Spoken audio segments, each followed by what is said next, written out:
Comincia il penultimo giorno di cammino portoghese, poi inizierà il Fisterrano.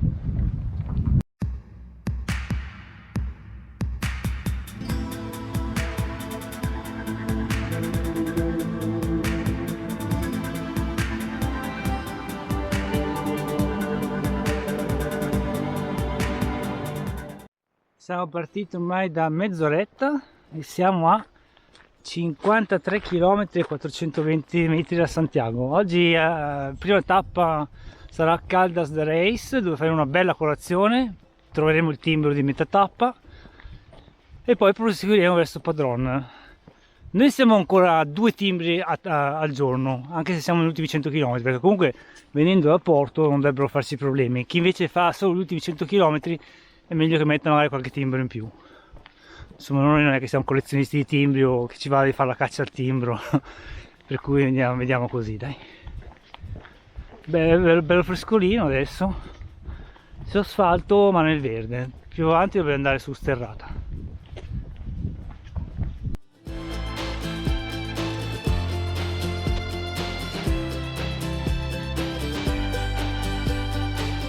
Camminiamo un po' nelle vigne, che bello!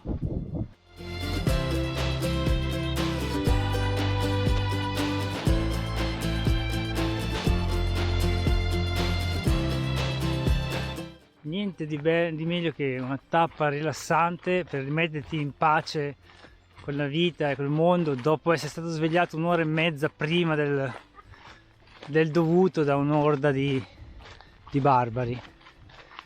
Oh, dai, è carina questa parte di tappa.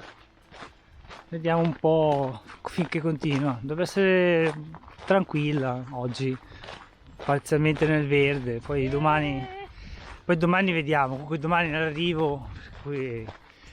l'arrivo batte tutto, anche la tappa brutta. Io mi ricordo l'anno scorso l'arrivo a Santiago non è stato il migliore, allora, vuoi per il tempo, perché a monte di Gozo era tutto annebbiato, non abbiamo potuto vedere Santiago dall'alto. Poi comunque l'arrivo dalla parte del francese, passate nella zona industriale, non è il massimo, però insomma è il giorno dell'arrivo, per cui questo lo rende speciale. Per noi sarà domani e poi dopodomani sarà il giorno di partenza di un altro cammino. Beh, a questo hanno messo anche i fiori, se non è una cappella mortuaria questa, ditemi voi. Vabbè, paese che va ai granai che trovi. Finalmente un canino amichevole, guarda che carino. Vieni, ciao, ciao! Ciao! Ah, ho detto che eri amichevole, mi sono avvicinato troppo. Tu invece fai la nanna, dici, ma lascia abbaiare quell'altro che appoggiato al colonnotto di cemento per dormire meglio. Le abluzioni mattutine delle oche. Colazione e bagnetto. A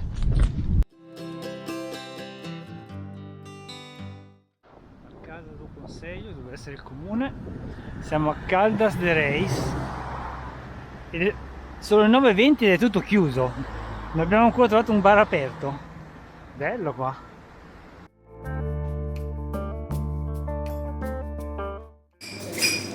Colazione di Cesare contro colazione di Giulia.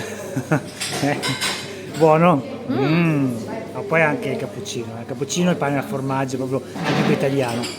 Caldas de Reis, timbrato la credenziale, adesso non resta che uscire in direzione Padrón. Fatto anche colazione, Il Rio Bermagna a Caldas de Reis. Ora usciamo e dovremmo tornare in mezzo alle viti e ai campi. Speriamo.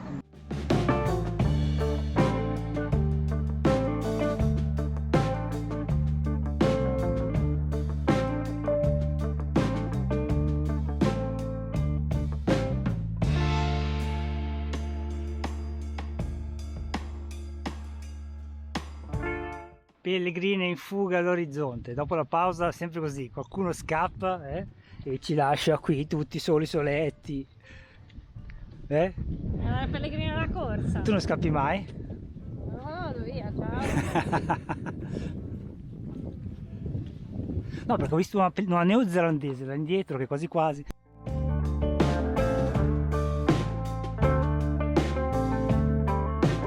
Oh, guardate quanti pellegrini in arrivo dietro Giulia.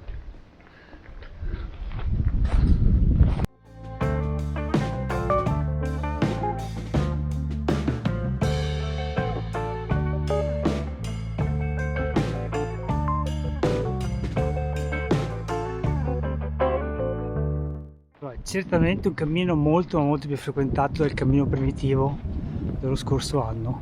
Non è a livello ancora del cammino francese. Il cammino francese a 35 km da Santiago c'era molta più gente, però comunque è molto frequentato. Il problema è che non ha ancora le strutture del francese, tant'è che a Padron c'è una carenza incredibile di alloggi. Noi abbiamo trovato per miracolo una stanza però molto cara, e altri hanno dovuto cambiare le tappe. Per esempio un pellegrino che abbiamo incontrato ieri all'ospedale, ecco, oggi era costretto a fermarsi a Caldas da Reis dopo solo 11 km perché a Padron non aveva trovato proprio niente per dormire a un prezzo accettabile, per cui il giorno dopo faceva da Caldas da Rei fino a un pezzo dopo Padron. Per cui se riuscite a prenotare prima ancora di partire, io a giugno già alcuni alberghi non mi hanno risposto e altri mi hanno risposto che erano già pieni, però pensavo che ci sarebbe stato comunque qualcosa, invece no. Per cui partite, se volete passare e fermarvi a Padron, prenotate a maggio a Padron, gli altri magari potete anche non prenotarli.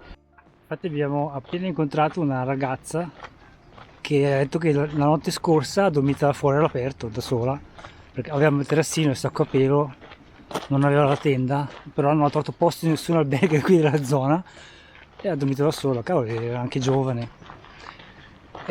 Allora, se volete andare all'avventura, andate all'avventura. Se preferite essere un pochino più certi, un po' più comodi, prenotate prima. Purtroppo quando un cammino diventa di moda, questo è il risultato. Da un lato trovate più gente, dal lato avete più concorrenza. Che bello, fa verde, adesso dell'acqua per lavarsi le mani. Fantastico questo pezzo, dai. Per rinfrescarla.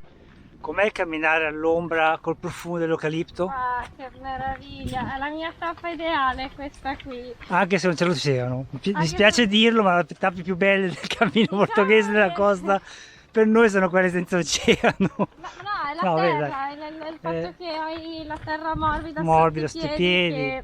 Che c'è sulla pista oceano. Poi c'è l'ombra, c'è il profumo, è diverso, è difficile da spiegare, però diciamo che tocca più le nostre corde rispetto a oceano. Siamo misantropi, siamo montanari, non so cosa. No, montanari io no. Va bene, ora verso Padron. Yahoo! Il vecchio mulino di Vargas. C'è il canaletto con l'acqua che entrava, adesso ormai è secco perché è in disuso, era su due piani e adesso è diventato un bagno perché si vede ancora la macina lì, però non è neanche una macina lì. Non entro oltre perché è tempestato di fazzolettini di carta.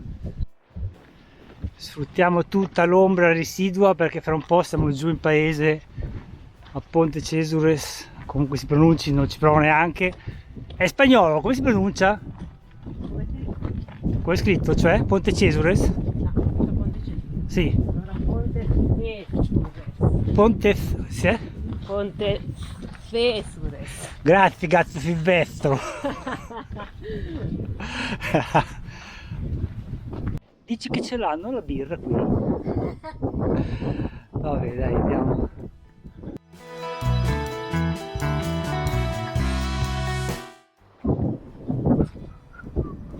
In discesa verso il Rio Ulla, o Ulla, penso sia Ulla. Il Rio Ulla, per cui siamo a Padron. Questo è il Rio Sar.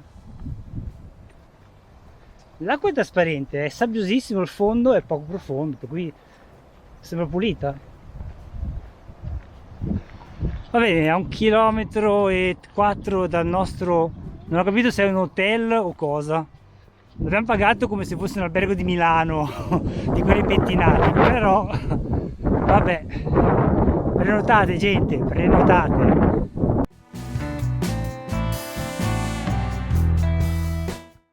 Calella de Figueiras.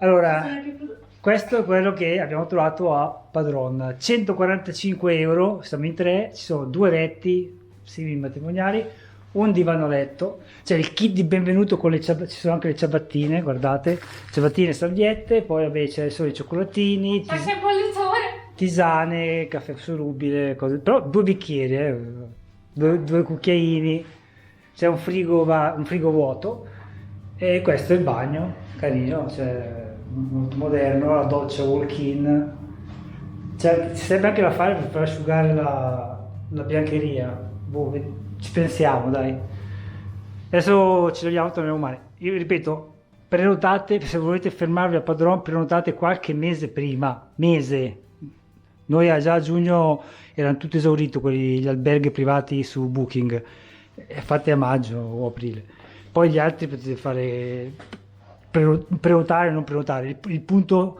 problematico è Padron. Chi va per primo in doccia?